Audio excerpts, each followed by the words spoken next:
Police അതിക്രമത്തിൻ്റെ ഭാഗമായിട്ട് കുട്ടികൾക്ക് നേരെ അവിടെ ശരീരത്തിൽ കൃത്യമായി ബ്ലേഡ് വെച്ച് കീറിയ ശരീരഭാഗം നമ്മൾ കണ്ടല്ലോ.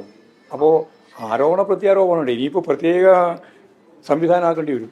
കാരണം ഇവർ എന്തൊക്കെയാണ് പറയുന്നത് പറയാൻ പറ്റില്ല. കള്ളപ്രചാരവേല നടത്തി സമരങ്ങളെയും പ്രക്ഷോഭങ്ങളെയും ചോരയിൽ മുക്കിക്കൊല്ലാനാണ് ശ്രമിച്ചുകൊണ്ടിരിക്കുന്നത്. പുതിയ മാർഗം ഉപയോഗിക്കുകയാണ്. UDFൻ്റെ പുതിയ മാർഗത്തിലൊന്ന് പോലീസിൻ്റെ കയ്യിൽ ബ്ലേഡ് കൊടുത്ത് ചെറിയ കുട്ടികൾ ഉൾപ്പെടെയുള്ളവരെ കീറുക എന്നുള്ളതാണ്. ശരീരത്തിലാകെ പാടുണ്ടാക്കുക എന്നുള്ളത്. ആ പാട് കണ്ടല്ലോ. ആരാണ് ബ്ലേഡ് കൊണ്ടിരുന്നത്? സമരത്തിന് വരുന്ന ആളുകൾ എന്തിനാണ് ഈ ബ്ലേഡ് കൊണ്ടിരുന്നത്? എനിക്ക് മനസ്സിലാവാത്ത കാര്യമാണ്. പോലീസിനേതായാലും അവിടെ ലാത്തും തോക്കും ഒക്കെ ഉണ്ടല്ലോ, പിന്നെ എന്തിനാണ് അവർ ബ്ലേഡ് കൊണ്ടിരുന്നത്? അപ്പം അത് വളരെ തെറ്റായ ഒരു സമര രീതിയാണ്. അത് അംഗീകരിക്കാൻ പറ്റില്ല. നൂറുകണക്കിന് ബ്ലേഡ് കൊണ്ടുവന്നിട്ട് പോലീസുകാരെ വരയുകയും പോലീസുകാരെ ആക്രമിക്കുകയും ചെയ്യുന്ന നടപടി ഒരു കാരണവശാലും അംഗീകരിക്കത്തില്ല. ഞങ്ങളത് കണ്ടുപിടിക്കുകയാണ് ആരാണ് ഇതിൽ ബ്ലേഡ് കൊണ്ടുവന്നത്. ഞങ്ങളുമൊക്കെ വിദ്യാർത്ഥി രംഗത്തൂടെ കടന്നു വന്ന ഞങ്ങളൊരു ബ്ലേഡും കൊണ്ടുവന്നിട്ടില്ല സമരത്തിന് പോകുമ്പോൾ. സ്വന്തം ശരീരത്തിൽ സ്വയം മുറിവുകൾ ഏൽപ്പിച്ച് അതിൻ്റെ കുറ്റം മറ്റുള്ളവരിൽ ചാർത്തുന്ന സാഡിസ്റ്റ് മനോഭാവമുള്ള പല കഥാപാത്രങ്ങളെയും സിനിമയിൽ നമ്മൾ കണ്ടിട്ടുണ്ട്. മനോവൈകൃതമുള്ള ആളുകൾക്കും ഇത്തരം ചില സ്വഭാവ വൈകൃത്യങ്ങളുണ്ടെന്ന് നാം വായിച്ചും കണ്ടും അറിഞ്ഞിട്ടുമുണ്ട്. ആ ഒരു മനോഭാവത്തിലേക്കാണ് കേരളത്തിലെ CPM എന്ന രാഷ്ട്രീയ പ്രസ്ഥാനവും അവരുടെ വിദ്യാർത്ഥി യുവജന പ്രസ്ഥാനങ്ങളായ SFIയും DYFIയും നീങ്ങുന്നത് എന്ന സൂചനകളാണ് ഇപ്പോൾ പുറത്തു വരുന്നത്. അതിനു മുമ്പ് നാം മനസ്സിലാക്കിയിരിക്കേണ്ടുന്ന ചില കാര്യങ്ങളുണ്ട്. 10 വർഷക്കാലം തുടർച്ചയായി കേരളത്തിൽ ഭരണം നടത്തിയതിനു ശേഷം ദയനീയമായി പരാജയപ്പെട്ട് അധികാരത്തിന് പുറത്തു പോകുന്ന സാഹചര്യത്തിൽ ഇനി തങ്ങളുടെ രാഷ്ട്രീയം എങ്ങനെ മുൻപോട്ട് കൊണ്ടുപോകും, തങ്ങളുടെ രാഷ്ട്രീയ പ്രവർത്തനത്തെ എങ്ങനെ ജനങ്ങളിലേക്ക് എത്തിക്കുവാൻ സാധിക്കുമെന്ന് യാതൊരു എത്തും പിടിയുമില്ലാതെ അന്തവും കുന്തവും വിട്ടു നിൽക്കുകയാണ് കേരളത്തിലെ ഈ വിപ്ലവ പ്രസ്ഥാനങ്ങളുടെ നേതൃനിരയിലുള്ളവരൊക്കെ തന്നെയും. അതുകൊണ്ട് തന്നെ പതിവ് ശൈലിയിൽ സമരപ്രഹസനങ്ങളുമായി കുളത്തിലിറങ്ങിക്കൊണ്ട് കേരളത്തിൻ്റെ തെരുവുകളെ യുദ്ധക്കളങ്ങളാക്കിക്കൊണ്ട് തങ്ങളുടെ രാഷ്ട്രീയ പ്രസക്തി നിലനിർത്തുവാനും അതുവഴി വികസനത്തിന് തടയിട്ട് രാഷ്ട്രീയ വിവാദങ്ങൾ സൃഷ്ടിച്ച് അതിൻ്റെ ആനുകൂല്യത്തിൽ അധികാരത്തിലേക്ക് തിരികെ എത്തുവാനുമുള്ള ശ്രമങ്ങൾ അധികാര നഷ്ടം സംഭവിച്ച് ആദ്യ ദിനങ്ങളിൽ തന്നെ അവർ ആരംഭിച്ചും കഴിഞ്ഞു. ഇതിൻ്റെ ആദ്യ പ്രതിഫലനം അല്ലെങ്കിൽ സൂചനയായിരുന്നു വീണ വിജയൻ്റെ വീട്ടിൽ റെയ്ഡ് നടത്തിയതിനു ശേഷം മടങ്ങിയ എൻഫോഴ്സ്മെൻറ്റ് പ്രവർത്തകർക്കും അവർ സഞ്ചരിച്ചിരുന്ന വാഹനങ്ങൾക്കും നേരെ ഉണ്ടായ അതിക്രമം എന്ന് പറയുന്നത്.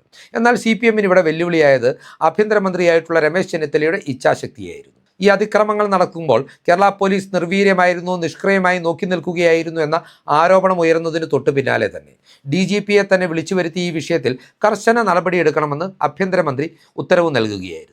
ഇതിൻ്റെ അടിസ്ഥാനത്തിൽ 300ഓളം CPM പ്രവർത്തകർക്കെതിരെ കേസെടുക്കുകയും 50ലധികം ആളുകളെ അറസ്റ്റ് ചെയ്ത് കൽത്തുറങ്കിൽ അടയ്ക്കുകയും ചെയ്തു. ഇവരിൽ മൃഗീയ ഭൂരിപക്ഷം ആളുകളും, അതായത് 48ഓളം ആളുകളും ഇപ്പോഴും ജയിൽവാസം അനുഷ്ഠിക്കുകയാണ്. ഈ അടുത്ത കാലത്തെങ്ങും അവർക്ക് ജാമ്യം ലഭിക്കുമെന്നും തോന്നുന്നില്ല. ഈ ഒരു തീരുമാനത്തോടു കൂടി തന്നെ സഖാക്കളുടെ സമരവീര്യം കെട്ടടങ്ങി എന്നും നമുക്ക് നിസ്സംശയം പറയാൻ സാധിക്കും. കാരണം വീണ വിജയനെതിരെയുള്ള വിഷയത്തിൽ പ്രതിരോധം തീർക്കുവാനായി, സമരമുഖം തീർക്കുവാനായി ഇനി തങ്ങളെ തെരുവിലേക്ക് ഇറക്കരുത് എന്ന് നേതൃത്വത്തോട് CPMൻ്റെ അണികൾ തന്നെ ഈ ഒരു വിഷയത്തിന് ശേഷം വ്യക്തമാക്കിയിട്ടുണ്ട്. ഏറ്റവും ഒടുവിലായി DYFIക്കാരെയും ഇത്തരം സമരപ്രവർത്തനങ്ങൾക്ക് കിട്ടുന്നില്ല എന്ന് നേതൃത്വം തിരിച്ചറിഞ്ഞിട്ടുമുണ്ട്.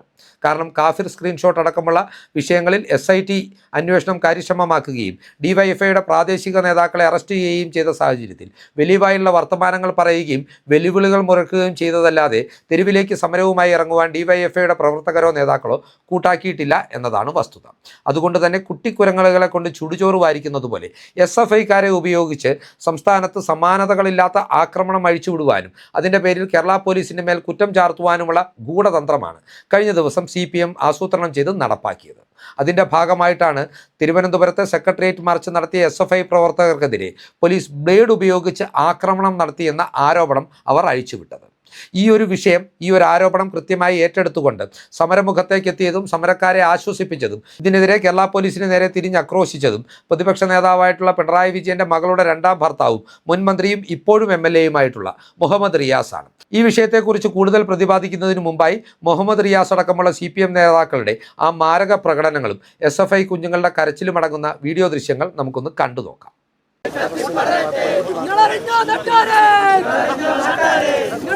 വിദ്യാർത്ഥികളുടെ അവകാശങ്ങൾ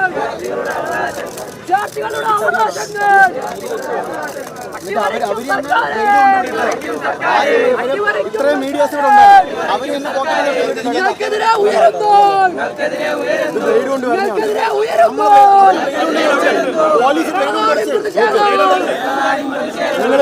നിങ്ങൾ മീഡിയക്കാർ കാണണം. നിങ്ങൾ കണ്ടില്ല എന്ന് പറയുന്നത് അടിച്ചടിയത് എങ്ങനെയാണ്? ഇതുവരെ ഈ 10 വർഷത്തിനിടയ്ക്ക് എപ്പോഴെങ്കിലും ഇങ്ങനെ ഒരു ദൃശ്യം KSU സമരത്തിൽ നിങ്ങൾ കണ്ടിട്ടുണ്ടോ? യൂത്ത് കോൺഗ്രസ് സമരത്തിൽ നിങ്ങൾ കണ്ടിട്ടുണ്ടോ? അടിച്ചോട്ടെ റിയാസ്ക, ഇത് ബ്ലേഡ് കൊണ്ട് വരെയാണ്.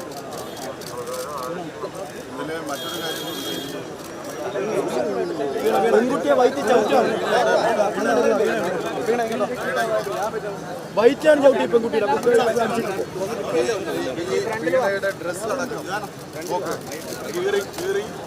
പെൺകുട്ടികളെ എല്ലാം സജീവമായിട്ടാണ് അടിച്ചിരിക്കുന്നത്.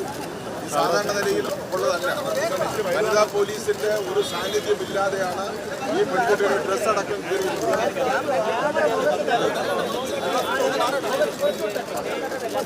ഇവിടെ എന്താണ് സമരക്കാർ പറയുന്നത്? റിയാസിക്ക ലാത്തി കൊണ്ട് അടിച്ചോട്ടെ, പക്ഷേ ബ്ലേഡ് കൊണ്ട് ആക്രമിക്കുകയാണുണ്ടായത്, ശരീരമാകെ പരിക്കേൽപ്പിച്ചിട്ടുണ്ടെന്നാണ് അവർ പറയുന്നത്. മുഹമ്മദ് റിയാസ് അടക്കമുള്ളവർ ഇതൊരു വലിയ ആക്ഷേപമായി ഉയർത്തുകയും കേരള പോലീസ് SFIയുടെ സമരവീര്യമുള്ള യുവ വിപ്ലവകാരികളെ ബ്ലേഡ് ഉപയോഗിച്ച് ആക്രമിച്ചു എന്ന ഗുരുതരമായ ആക്ഷേപം പരസ്യമായി ഉന്നയിക്കുകയും ചെയ്തു. അതായത് ഇവർ പറയുന്നത് എന്താണെന്ന് നമ്മൾ ഓർക്കണം. ഒരു സെക്രട്ടേറിയറ്റ് മാർച്ചിനെത്തിയ യുവജന വിദ്യാർത്ഥി സംഘടനയുടെ പ്രവർത്തകരെ കേരള പോലീസ് ഉദ്യോഗസ്ഥർ ലാത്തി കൊണ്ടോ ജലപീരങ്കി കൊണ്ടോ നേരിടാതെ അവരെ ബ്ലേഡുകൾ ഉപയോഗിച്ച് ആക്രമിച്ചു എന്ന ആരോപണമാണ് ഉയർത്തിവിട്ടിരിക്കുന്നത്. കേരളത്തിൻ്റെ ചരിത്രത്തിൽ തന്നെ ആദ്യമായിട്ടാണ് ഇത്തരത്തിൽ പോലീസിന് നേരെ ക്രൂരതയുടെ ഇത്രയും ഗൗരവമുള്ള ഒരു ആരോപണം ഉയർന്നു വന്നിട്ടുള്ളത്. ഈ ഒരു വിഷയം CPMൻ്റെ മുതിർന്ന നേതാക്കൾ, അതായത് സംസ്ഥാന സെക്രട്ടറി ആയിട്ടുള്ള MV ഗോവിന്ദൻ അടക്കമുള്ളവർ ഗൗരവതരമായിട്ടുള്ള ആരോപണമായി ആക്ഷേപമായി പോലീസിന് നേരെ ഉന്നയിക്കുകയും ചെയ്തു. ഏതൊക്കെയാണെങ്കിലും ഇതിന് പിന്നാലെയാണ് ഈ ഒരു വിഷയത്തിൽ ട്വിസ്റ്റ് ഉണ്ടായത്. ഈ ഒരു സംഭവവുമായി ബന്ധപ്പെട്ട് ബ്ലേഡിൻ്റെ സാന്നിധ്യം സ്പെഷ്യൽ ബ്രാഞ്ചുകാരും പോലീസ് ഉദ്യോഗസ്ഥരും നേരത്തെ തിരിച്ചറിഞ്ഞിരുന്നു.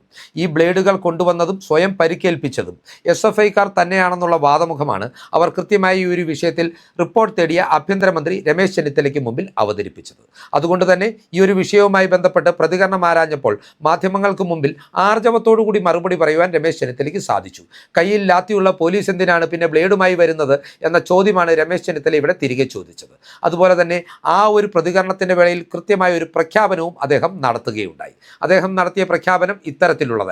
അതായത് ഈ ബ്ലേഡുകൾ ആരാണ് സമരമുഖത്ത് കൊണ്ടുവന്നത്, ആരാണ് ഈ ബ്ലേഡുകൾ ഉപയോഗിച്ച് അതിക്രമം നടത്തിയത് എന്നുള്ളത് കൃത്യമായ അന്വേഷണം നടത്തി കണ്ടെത്തുമെന്നും ഈ സമരക്കാരെ നിയമത്തിന് മുമ്പിൽ കൊണ്ടുവരുമെന്നുമാണ് രമേശ് ചെന്നിത്തല പ്രഖ്യാപിച്ചത്. രമേശ് ചെന്നിത്തലയുടെ ഈ പ്രഖ്യാപനം വന്നതിന് തൊട്ടു പിന്നാലെ തങ്ങൾക്ക് നേരെ ആരോപണം ഉയരുന്നു, ഈ കളി തിരിയുന്നു എന്ന് മനസ്സിലാക്കിയ SFIയുടെ പ്രാദേശിക നേതാവ് തന്നെ വലിയ വെല്ലുവിളികളുമായി രംഗത്തെത്തുകയും ചെയ്തു. അതായത് ഏതെങ്കിലും ഒരു SFIക്കാരൻ ഈ ഒരു വിഷയത്തിൽ ഉൾപ്പെട്ടിട്ടുണ്ടെന്ന് തെളിയിച്ചാൽ പറയുന്ന പണി ചെയ്യാമെന്നാണ് തിരുവനന്തപുരത്തെ SFIയുടെ ജില്ലാ നേതാവ് മാധ്യമങ്ങൾക്ക് മുമ്പിൽ വെല്ലുവിളി നടത്തിയത്. എന്നാൽ പോലീസിനെതിരെ ഉയർത്തിയ ഈ ബ്ലേഡ് ആരോപണം തങ്ങൾക്കെതിരെ തിരിയുന്നു എന്ന് മനസ്സിലാക്കിയ SFIയുടെ പ്രാദേശിക നേതാവ് അല്ലെങ്കിൽ ജില്ലാ നേതാവ് പിന്നീട് മാധ്യമങ്ങളെ കണ്ടപ്പോൾ ഒരു ദൈന്യതയാണ് അവതരിപ്പിക്കുവാൻ ശ്രമിച്ചത്.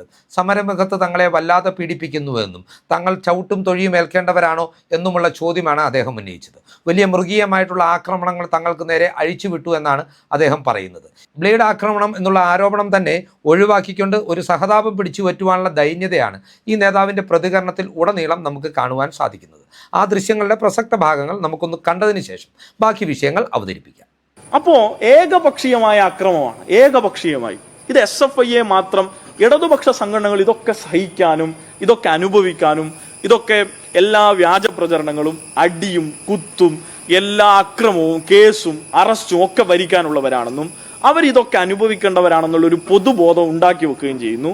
അതോടൊപ്പം ഏതെങ്കിലും ഒരു KSUക്കാരൻ്റെ സൈഡിലൂടെ ലാത്തി പോയാൽ അയാൾക്ക് കേരളം കണ്ടിട്ടില്ലാത്ത വിധത്തിൽ പോലീസ് ഭീകരത ഏറ്റതാണെന്നുള്ള നിലയിൽ ഒരു പശ്ചാത്തലം ഒരുക്കി കൊടുക്കുകയും ചെയ്യുന്നതിൻ്റെ മാന്യത അല്ലെങ്കിൽ അതിൻ്റെ പശ്ചാത്തലം, അതിൻ്റെ രാഷ്ട്രീയ പ്രവർത്തനം, മാധ്യമ പ്രവർത്തനം എന്താണെന്ന് മനസ്സിലാവുന്നില്ല. അതിൻ്റെ പിന്നിലെ രാഷ്ട്രീയം ഞങ്ങൾക്കറിയാം. പക്ഷെ പൊതുജനങ്ങൾ കാണുമ്പോൾ അത് വ്യത്യസ്തമായി കാണും. നിങ്ങൾ പറയുന്നത് ശരിയാണെന്ന് കരുതുന്ന ഒരു ചെറുന്യൂനപക്ഷമെങ്കിലും നാട്ടിലുണ്ടെന്ന് നിങ്ങൾ വിശ്വസിച്ചോളണം. അപ്പോൾ ശരി പറയാൻ നമ്മൾ തയ്യാറാവണം. അപ്പോൾ ഒരു പയ്യൻ അയാളുടെ പുറകിൽ ഇതേപോലെ കീറുവോ? ഇതവിടെ ലൈവായി ഞങ്ങൾ കാണിച്ച ഫോട്ടോ ആണ്. അവിടെ ആ ഘട്ടത്തിൽ തന്നെ MLA മാരായ PA മുഹമ്മദ് റിയാസും V വി ജോയ് MLA കാണിച്ച ഫോട്ടോയിൽ അവരവിടെ കാണിച്ച കാര്യമാണ്. പക്ഷെ ആ വിഷയത്തിൽ പോലും കൃത്യമായി മാധ്യമങ്ങൾ പിന്നീട് എടുത്ത ചർച്ച എന്താണ്? ബ്ലേഡുമായി SFIക്കാർ സമരത്തിൽ വരുന്നു. എന്നിട്ട് ആ ചോദ്യങ്ങൾ നിങ്ങൾ ഉത്തരവാദിത്തപ്പെട്ട ആളുകളോടൊക്കെ ചോദിക്കുന്നു. ബ്ലേഡ് ആയിരുന്നോ വിഷയം? ബ്ലേഡുമായി വന്ന് സമരത്തിൽ ചെയ്യേണ്ട ഒരു പശ്ചാത്തലവും അങ്ങനെ ഒരു ചരിത്രവും SFIക്കില്ല. SFI കൊടിയുമായാണ് വരാറ്. എല്ലാ ആയുധങ്ങളുമുള്ള പോലീസിന്റെ എല്ലാ അടിയും ഏറ്റുവാങ്ങിയാണ് ഞങ്ങൾ ആ സമരത്തിൽ നിന്ന് തിരികെ വന്നത്. ഞങ്ങളുടെ ആവശ്യം ജെന്യുവിനായിരുന്നു. ബ്ലേഡുകളുമായി എത്തിയത് SFI പ്രവർത്തകരാണ് എന്നുള്ളതിന് CCTV ദൃശ്യങ്ങളടക്കം കൃത്യമായ തെളിവുകൾ ശേഖരിച്ച ശേഷമാണ് കേരള പോലീസ് ഈ വിഷയത്തിൽ FIR ഇട്ടതും ഇപ്പോൾ ഈ സംഭവത്തിൽ ആദ്യ അറസ്റ്റ് രേഖപ്പെടുത്തിയിരിക്കുന്നതും. SFI പ്രവർത്തകനായ അൽ അമീനെയാണ് കാട്ടാക്കടയിൽ നിന്ന് ഇവിടെ കേരള പോലീസ് കസ്റ്റഡിയിലെടുത്തിരിക്കുന്നത്. ഇയാൾ ഉൾപ്പെടെ ഈ കേസിൽ പ്രതികളായിട്ടുള്ള നേതാക്കൾക്കെതിരെ വരെ ജാമ്യമില്ലാ വകുപ്പുകളാണ് ചുമത്തിയിരിക്കുന്നത്. കേരള പോലീസിന്റെ FIRൽ പറയുന്നതനുസരിച്ച് ഈ കൊണ്ടുവന്ന ബ്ലേഡുകൾ ഉപയോഗിച്ച് സിവിൽ പോലീസ് ഓഫീസർമാർക്ക് നേരെ വരെ ആക്രമണമുണ്ടായി എന്നും അതുപോലെ തന്നെ വനിതാ പോലീസ് ഉദ്യോഗസ്ഥർക്ക് വരെ ഈ ബ്ലേഡ് ആക്രമണത്തിൽ SFIക്കാരുടെ ബ്ലേഡ് ആക്രമണത്തിൽ പരിക്കേറ്റുവെന്നുമാണ് വ്യക്തമാകുന്നത്. സമരമുഖത്തേക്ക് ഇവർ ബ്ലേഡുകളുമായി എത്തിയത് ബാരിക്കേഡുകൾ കൂട്ടിക്കെട്ടുന്ന വടങ്ങൾ മുറിക്കാനായിരുന്നു. എന്നാൽ ആ തന്ത്രം പാളിയതോടെ പോലീസുകാരെ ബ്ലേഡിന് വരഞ്ഞ് പരിക്കേൽപ്പിച്ച പ്രവർത്തകർ പിന്നീട് ഈ ഒരു കേസിൽ നിന്ന് ഊരിപ്പോകുവാൻ വേണ്ടി, ഈ ഒരു കേസിൽ തങ്ങൾ അകത്താകുവാതിരിക്കാൻ വേണ്ടി സ്വന്തം ശരീരത്തിൽ ബ്ലേഡ് ഉപയോഗിച്ച് വരഞ്ഞു മുറിപ്പാടുകൾ ഉണ്ടാക്കി അതിൻ്റെ കുറ്റം കേരള പോലീസിൻ്റെ തലയിൽ കെട്ടിവെക്കുവാൻ ശ്രമിക്കുകയായിരുന്നുവെന്ന് ഇതിനോടകം തന്നെ സാമാന്യ ബുദ്ധിയുള്ളവർക്കെല്ലാം ബോധ്യമായിട്ടുണ്ട്. അതുകൊണ്ടാണ് ഞാൻ പറഞ്ഞത്, സാഡിസ്റ്റ് മനോഭാവമുള്ള, സ്വയം പരിക്കേൽപ്പിച്ച് അതിൻ്റെ കുറ്റം മറ്റുള്ളവരിൽ ചാർത്തിക്കൊണ്ട് സഹതാപം പിടിച്ചു പറ്റുവാൻ ശ്രമിക്കുന്ന ചില സിനിമാ കഥാപാത്രങ്ങളുടെ മനോനിലയിലേക്ക് SFIയുടെയും DYFIയുടെയും CPMൻ്റെയും നേതാക്കളും പ്രവർത്തകരും അധപ്പതിച്ചു എന്ന രാഷ്ട്രീയ യാഥാർത്ഥ്യമാണ് ഇന്ന് കേരളത്തിൻ്റെ രാഷ്ട്രീയ യാഥാർത്ഥ്യം എന്നുള്ളത്. എന്തൊക്കെയാണെങ്കിലും ഈ കാപട്യങ്ങളെല്ലാം ജനങ്ങൾ കൃത്യമായി തിരിച്ചറിയുന്നുണ്ട്. സമൂഹ മാധ്യമങ്ങളുടെ ഈ കാലഘട്ടത്തിൽ ഇതിനെതിരെ വ്യാപകമായ പരിഹാസങ്ങളും പൊതുജനങ്ങളുടെ ഭാഗത്തു നിന്ന് ഉയർന്നു വരുന്നുണ്ട്. SFIയുടെയും CPMൻ്റെയും DYFIയുടെയും അധപ്പതനത്തിൻ്റെ ഈ കഥ പങ്കുവെച്ചുകൊണ്ട് ഈ വീഡിയോ ഇവിടെ അവസാനിപ്പിക്കുകയാണ്. കൂടുതൽ രാഷ്ട്രീയ വാർത്തകൾക്കും വിശകലനങ്ങൾക്കുമായി ഞങ്ങളുടെ ചാനൽ സബ്സ്ക്രൈബ് ചെയ്യുക. നന്ദി.